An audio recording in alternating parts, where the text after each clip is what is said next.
Hello everyone, welcome to the channel. आज हम आरोह बुक के चैप्टर नंबर 3 अप्पू के साथ 2.5 साल पढ़ने जा रहे हैं और इनके लेखक है सत्यजीत राय। यह कहानी अप्पू के साथ 2.5 साल नामक संस्मरण पथेर पंचाली फिल्म के अनुभव से संबंधित है, जिसका निर्माण भारतीय फिल्म के इतिहास में एक बहुत बड़ी घटना के रूप में दर्ज है। इससे फिल्म के सृजन और उसके व्याकरण से संबंधित कई बारीकियों का पता चलता है। यह नहीं जो फिल्म दुनिया हमें अपनी ग्लैमर से चुंधियाती हुई जान पड़ती है, उसका एक ऐसा सच हमारे सामने आता है जिसमें साधनहीनता के बीच अपनी कला दृष्टि को साकार करने का संघर्ष भी है। इस पाठ का भाषांतर बांग्ला मूल से विलास गीते ने किया। किसी फिल्मकार के लिए उसकी पहली फिल्म एक अबूझ पहेली होती है। बने या ना बन पाने की अपूर्ता शंकाओं से घिरी फिल्म पूरी होती है तो फिल्मकार जन्म लेता है। अपनी पहली फिल्म की रचना के दौरान हर फिल्मकार का अनुभव संसार इतना रोमांचकारी होता है कि वह उसके जीवन में बचपन की स्मृतियों की तरह हमेशा जीवंत बना रहता है। इस अनुभव संसार में दाखिल होना उस बेहतरीन फिल्म से गुजरने से कम नहीं है। तो आइए अब हम इस चैप्टर को शुरू करते हैं। अप्पू के साथ 2.5 साल। इस फिल्म में लेखक जो है वो फिल्म की शूटिंग करते हैं। उस फिल्म का नाम है पथेर पंचाली। तो आइए अब हम इस चैप्टर को शुरू करते हैं, जिसका नाम है अप्पू के साथ 2.5 साल। इस फिल्म का निर्देशक है सत्यजीत राय, जो एक विज्ञापन कंपनी में काम करते हैं। जब उनके पास पैसे आ जाते हैं तो वो फिल्म की शूटिंग करते हैं और जब पैसे ख़त्म हो जाते हैं तो फिर से विज्ञापन कंपनी में जाके काम करने लगते हैं और पैसे जमा करते हैं। जैसे ही पैसे जमा होते हैं तो वो फिर से अपनी फिल्म की शूटिंग स्टार्ट कर देते हैं। इस फिल्म में विशेषकर अप्पू की भूमिका निभाने के लिए 6 साल का लड़का चाहिए था और इसके लिए बहुत सारे लड़के आए थे इंटरव्यू देने के लिए, लेकिन सत्यजीत राय को कोई भी पसंद नहीं आया। बात तो यहाँ तक हुई कि एक सज्जन व्यक्ति ने अपनी बेटी का बाल कटवा के उसको लड़का बना के लाए थे, वो अप्पू का रोल दिलाने के लिए, लेकिन सत्यजीत राय ने उन्हें पहचान लिया। एक दिन जब वो थक हार गए थे अप्पू का रोल के लिए लड़का ढूंढ ढूंढ के, तो वो घर में बैठे थे तो उनकी पत्नी बोलती है कि आप अपने घर के बगल में एक लड़का रहता है, क्यों ना आप उससे बात करें और वो अप्पू का रोल करे। फिर उन्होंने उस लड़के को बुलाया जिसका नाम था सुबीर बनर्जी। तो लास्ट में वो लड़का सिलेक्ट हुआ और अप्पू के साथ पथेर पंचाली फिल्म में वही अप्पू का रोल किया। अप्पू की एक छोटी बहन भी थी, दुर्गा। वो फिल्म शूटिंग करने में करीबन 2.5 साल लगे थे। जैसे जैसे दिन बीतते जा रहे थे वैसे वैसे लेखक को चिंता होने लगी थी कि कहीं दोनों बच्चों की उम्र बढ़ न जाए, इससे फिल्म अच्छी नहीं दिखेगी। लेकिन उनकी खुशकिस्मती से उन दोनों बच्चों की उतनी उम्र नहीं बढ़ी जितनी उम्र उच्च साल के बच्चों की स्पीड से बढ़ती है। वो फिल्म की शूटिंग करने के लिए सबसे पहले अप्पू और दुर्गा को लेकर कलकत्ता से 70 मील पर पालसिट नामक एक गांव में गए। वहां रेल लाइन के पास कांस फूलों से भरा एक मैदान था और उन्हें अप्पू और दुर्गा पहली बार रेलगाड़ी देख रहे हैं। इस तरह की कुछ शूटिंग करनी थी।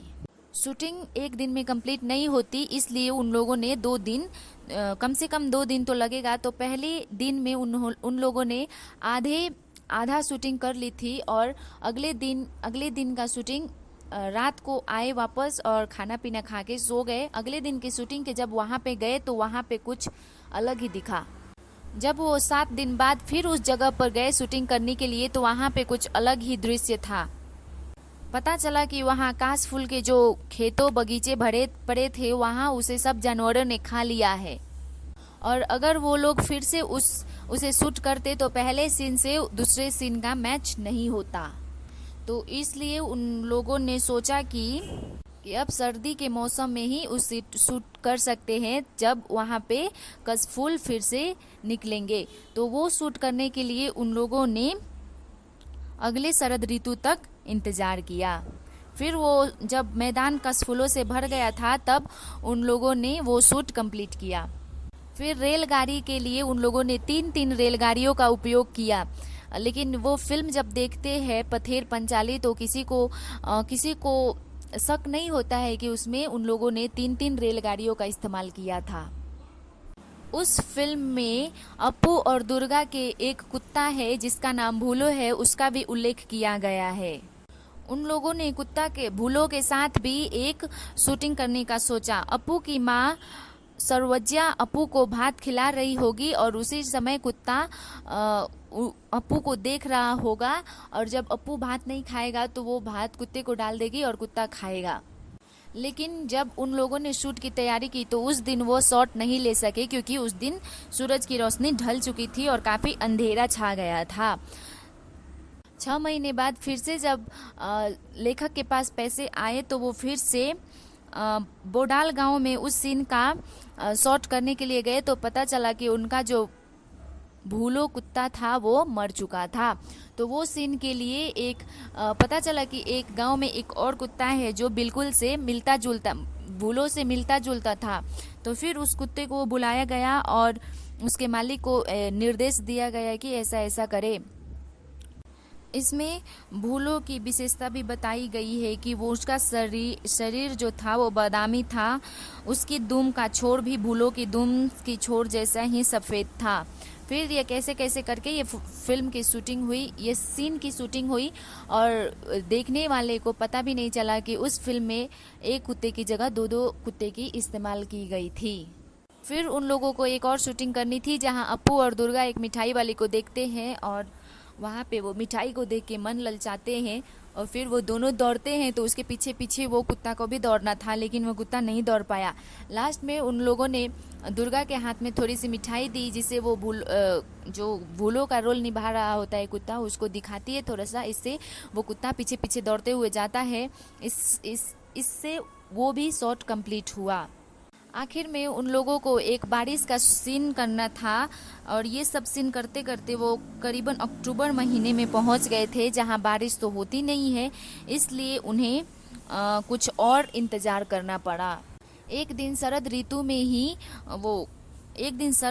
में ही आसमान में बादल छा गए और धुआंधार बारिश शुरू हो गई।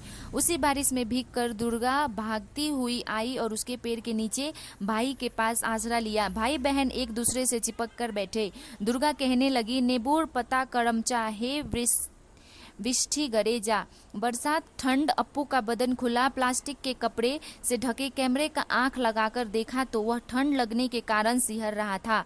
शॉट पूरा होने के बाद दूध में थोड़ी ब्रांडी मिलाकर दोनों भाई बहन को दिया, जिससे वो उनका शरीर गर्म हो। जिन्होंने पथेर पंचाली फिल्म देखी है वे जानते ही हैं कि शॉट बहुत अच्छा चित्रित हुआ था।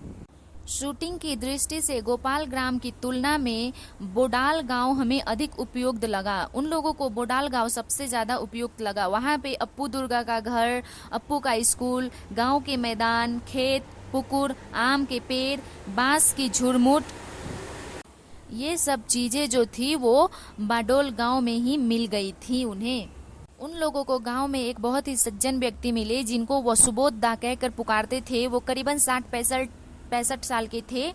उनका माथा गंजा था। वे अकेले ही एक झोपड़े में रहते थे और दरवाजे पर बैठकर खुद से खुद कुछ न कुछ बड़बड़ाते रहते थे। उनको जब पता चला कि वो उनके गांव में शूटिंग करने आए हैं तो वो बहुत गुस्सा हो गए और वो चिल्ला के बोले, फिल्म वाले आए हैं, मारो उनको लाठियों से। पूछताछ करने पर पता चला कि वो जो सुबोध दा थे वो मानसिक रूप से बीमार थे। लेखक जहाँ पे शूटिंग करते थे उसके पड़ोस में एक धोबी रहता था जो उनको बहुत ही परेशान करता था। वो थोड़ा सा पागल था और कभी भी भाइयों और बहनों कहकर किसी राजकीय मुद्दे पर लंबा भाषण शुरू करता था। फुर्सत में तो उसके भाषण लेखक और उनके मित्रों को कभी कभी अच्छे लगते थे, लेकिन जब उन लोगों के साथ उन लोगों को काम था तब वो भाषण स्टार्ट करता था तो चुप होने के नाम ही नहीं लेता था। जिस घर में पथेर पंचाली की शूटिंग करते थे लेखक और उनके मित्रों, वो घर एक ध्वस्त अवस्था में मिला जिसके मालिक कलकत्ता में रहते थे। उस घर को ठीक ठाक कराने में करीबन 6 महीने लगा। उस घर के एक हिस्से में एक के पास एक ऐसे कुछ कमरे थे, वे हमने फिल्म में नहीं दिखाई। एक कमरे में उन्होंने रिकॉर्डिंग मशीन लेकर उनके साउंड रिकॉर्डर भूपेन बाबू बैठा करते थे। जब वो शूटिंग होती थी तो ये लोग लेखक और इनके मित्र पूछते थे, भूपेन बाबू आवाज आ रही है? तो उधर उनको देख नहीं पाते थे, लेकिन उनकी आवाज सुनकर काम चला लेते थे कि हाँ आ रही है।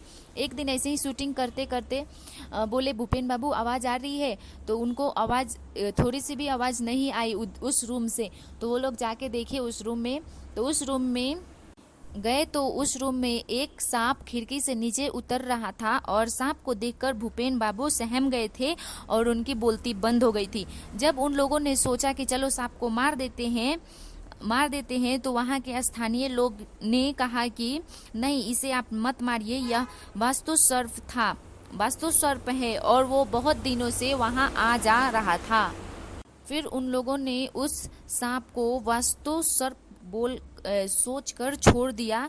वास्तु सर्प मतलब वो सर्प जो घर में अक्सर दिखाई देता है और जिसे हम गांव बस्ती में कुल देवता बोल के भी मानते हैं। Thank you. अगर आपको यह वीडियो अच्छी लगी है तो प्लीज़ लाइक शेयर सब्सक्राइब कर देना। Thank you.